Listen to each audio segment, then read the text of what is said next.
Армысыздар, ұлт өміріндегі өзекті мәселелер мен толғақты түйіндерді тіліне тиек ететін көкейтесті каналының оқырмандары. Қазір шетелде бейресми дерек бойынша 7 миллионнан артық қандасымыз өмір сүріп жатыр. Оның көбі Қытай, Монғолия, Ресей, Өзбекстан елдерінде. Соңғы жылдары Қазақстан шетелдегі қазақ жастарын Қазақстанға тартып, олардың Қазақстаннан білім алуына өте көп жақсы жағдайлар жасап жатыр. Соның нәтижесінде әр жылы Қытайдан, Монғолиядан, Өзбекстаннан, Ресейден және де басқа да мемлекеттерден өрімдей жастар келіп Қазақстанға оқуға түсіп, осы елден білім алып, кейін осы ата жұртында қалып жатқан жастар аз емес. Әрине олардың арасында өз талантымен топ жарып, Қазақстанның ғылым, білім саласына еңбек сіңіріп жатқан жастар да бар. Міне осы тұрғыдан алғанда біздің елдің шетелдегі қандастарымызға жасап жатқан қамқорлығы да аз емес. Соның бірі және бірегей ретінде қазақ жастарын оқуға шақыру десек, бұл жөнінде қандай жеңілдетілген тәртіптер бар, қандай маңызды бағдарламалар бар, мұны жұрттың көбі біле бермейді. Әсіресе қыркүйек айына таяған кезде біз Қазақстаннан оқиық деп едік, қалай оқимыз, қандай жолдары бар деп телефон шалатын ағайындар да аз емес. Міне осы жұмыстармен жыл сайын біз айналысып келеміз. Әсіресе осы жұмыстың басы қасында ұзақ уақыттан бері жүрген менің әріптесім Майгүл Сұлтанқызы бұл жұмыстың қыр-сырына біршама жеттік. Сондықтан осы шетелдегі қандастарымызға арналған бағдарламаларды ашық әрі онықты түсіндіру үшін бүгін әріптесімізбен бірге арнаулы сұхбат құрғалы отырмыз. Егер шетелдегі туыс туғандарыңызды Қазақстанға оқуға шақырамыз десеңіз, төмендегі сұхбатқа назар аударыңыз. Ал енді Майгүл қарындасым, ең әуелі қазір шетелдегі қандастардың балаларын Қазақстанға шақырып оқытатын қандай бағдарламалар бар? Алдымен соны тілге тиек етсеңіз. Армысыздар, құрметті ағайын, сәлеметсіз бе, Қалиақбар аға? Өзіңіз айтқандай, енді мен бұл саладағы адам емеспін. Яғни мен журналистпін, ешқандай білім беру ұйымдарымен және осы бағдарламамен айналысатын кез келген мекемелермен ешқандай қатысым жоқ.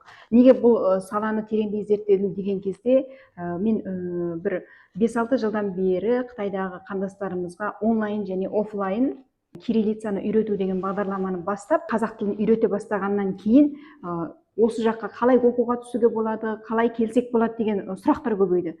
Дәл осы сұрақтарға жауап іздеу үшін осы бағдарламаларды індетуге тура келді. Сөйтіп, былайша айтқан кезде бірнеше жылдан бері жыл сайын Қытайдағы қандастарымызға бағыттап ақпарат таратып отырмыз. Ал басқа жақтағы қандастарымыз үшін бұның барлығы қолжетімді. Сайттарға тікелей кіре алады, онлайн құжат өткізетін жерлерге өздері жүктеп сала алады деген сияқты. Сондықтан да біз Қытайдағы қандастарымызға бағыттап, осы бірнеше жылдан бері құжаттық жұмыстарына көмектесіп, осыдан хабардар етіп келе жатырмыз. Ал мен дәл қазір болып жатқан бағдарламадан бастағым келіп отыр. 30 наурыз күні стипендиялық бағдарлама басталды. Стипендиялық бағдарлама 2 ай бойы құжат қабылдайды, жыл сайын құжат қабылдап келе жатыр, тек қана шетелдегі қазақтарға арналған. Бұл жерде бірінші шарт, ұлты қазақ болса болғаны, ол мейлі қай елде жүрмісін, мейлі Қазақстанға келіп азаматтық алмай жүрген қазақтар болса да, бұл бағдарламаға қатыса алады. Ол 3 бағытта құжат қабылдайды. Біріншісі бакалавр бағытында, екіншісі магистратура, үшіншісі докторантура бағытында. Ал бұлардың талаптарына келетін болсақ, бакалавр бағытында өте жеңіл. Яғни сіз 11-ші сынып бітірген, не болмаса колледж бітірген болсаңыз, онда сіз тікелей оқу орнынан, жаңа 11-ші сынып бітірдіңіз ба, сол мектептен сіздің орташа балыңыз 11 жыл бойы оқыған жақсы деген баға болса болды, жеткілікті. Сонымен барасында құжат тапсыра бересіз. Сосын оқу нәтижесі Чыңжидан керек па осы бакалаврға түсетін балаларға? Чыңжидан керек емес, жақсы деген бал алса болды. Не болмаса, егер оны ала алмаған, және әлі 11-ші сынып бітіріп болмаған жағдайда мектептен анықтама болса болды. Жақсы оқуды деген сияқты. Соны нотариустап аппаратта онлайн жаңағы платформаға жүктейді. Түк те қиындығы жоқ. Өте жеңіл бұл жерде. Сосын бұның өзі жалпы бұл 3 бағыт дедік қой. Оларды қабылдаған кезде 3 кезеңнен тұрады. Бірінші кезең жаңа құжат қабылдады. Құжат қабылдап болғаннан кейін психологиялық тесттен өту керек. Психологиялық тесттен өтті деген сөз ол келесі кезеңге, яғни 3-ші кезеңге жіберіледі. 3-ші кезеңде сол құжат тапсырған баланың имейліне, почтасына, юженшаңына сұхбаттасу туралы хат келеді. Былайша айтқан кезде менші болады. Осылай 3 кезеңнен өткеннен кейін тамыз айында нәтижесі шығады. Болды, осы ғана емтихан, басқа емтихан жоқ. Екіншісі магистратура. Магистратураға бір пункт қосылады, ол тачу бітірген, мүмкіні бітірген кезде чүңжиден қосып береді ғой. Соның қорытынды балы, яғни GPI-ы 3-тен жоғары болу керек. Егер 2-де 1-де ондай жағдайлар өте көп болды. Былтыр алдыңғы жылдары тапсырған кезде 3-ке толмайды. 3-ке толмай ма, ол кісілер әлектенудің керегі жоқ. GPI 3-ке толса, онда өткізе береді. Екінші бір пункт бар, бұл жерде шет тілінен халықаралық сертификаттар керек. Былтырдан бастап қосылды. HUSK, Ханю Шөпин Каушу. Бұл MHK емес, қазір Қытайда қазақтар тапсырып жатқан HUSK, Ханю Шөпин Каушу. Яғни Қытай тілінің халықаралық деңгейдегі дәрежесін анықтайтын сертификат. Соның 4-ші дәрежесі болса болды. Яғни бұның бәрі деген сөз емес, осының ішінде қайсысы бар, сіз қорқпай тапсыра берсеңіз болады. Енді Қытайда қазақтар жөнінен алып айтқанда, HUSK-ден 4-ші дәрежеден жоғары алған сертификатыңыз, яғни құжатыңыз болса, осы магистратураға тапсыруға мүмкіндігіңіз болып тұр ғой.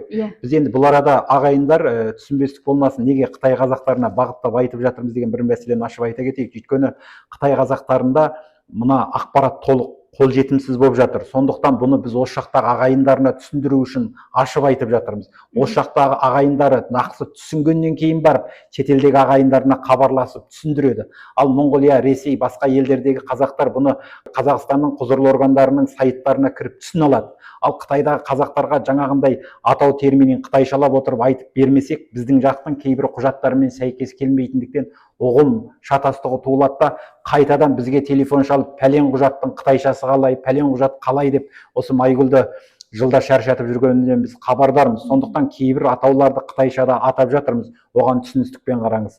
Ал докторантураға қандай құжаттар керек? Жаңағының бір нәрсені тағы да түсіндіріп айтып келейін.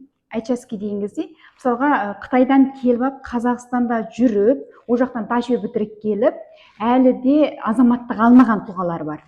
Олар қалай істей алады? Азаматтық алмаған, қолында люкасы бар, яғни ықтияр хаты бар кісілер болса, бұл жерде жас шектемесі жоқ. Осыны ескертіп айтқым келеді, магистратураға болсын, докторантураға болсын, жас шектемесі жоқ. Қолында ықтияр хатымен Астана қаласында, Евразия ұлттық университетінде, Алматы қаласында, сосын Ақтөбе қаласында 3 жерде Конфуций институты, яғни Кунзы Шуян бар. Сол жерге барып, ықтияр хатын көрсетіп, сол жерден осы мамыр айының 30-на дейін үлгертіп, HSK тапсырып, 4-ші дәрежені алып, құжат тапсырып үлгеруіне болады.